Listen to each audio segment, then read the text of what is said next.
Top learning trends for 2019. It's actually quite easy. I think pretty much everyone will say that. First one is going to be AI and technology and learning. So for sure we're going to be doing much more of that stuff. Top 3 learning trends that I think for 2019.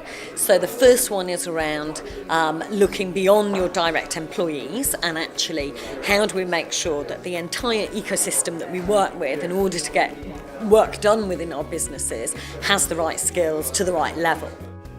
Number 1 would be skills. It's being less focused on training, activity, and it's about how do we identify and grow the skills for the future. And that's a tricky one, because the question is, what skills do we need? My second one would be around really using data and insights, demand-based data, to understand what are the skills that are really in demand in the business and what is coming up the rails, rather than guessing or sitting in a darkened room to kind of imagine these things, but actually getting it real-time, dynamic, data-driven. A second trend is certainly the idea of communities, is how do we learn from one another? You know, there's a wealth of knowledge that sits within the workforce and your employees, and I think a challenge is how do you tap into those?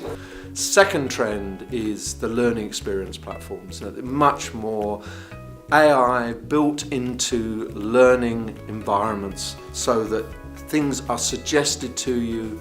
Your personal, individual learning journey is managed on your behalf.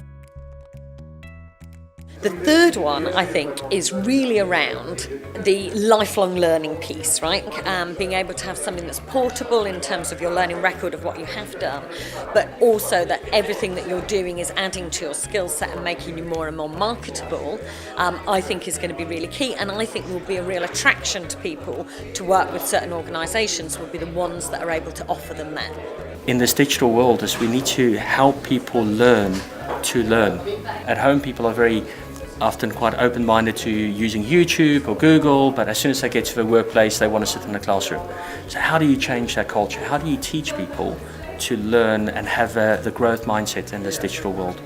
And I guess the third thing, which is really, really important, is that we're seeing this learning environment built up in bits. Not one product doing everything, but a number of different apps plugging in to create almost a unique learning ecosystem.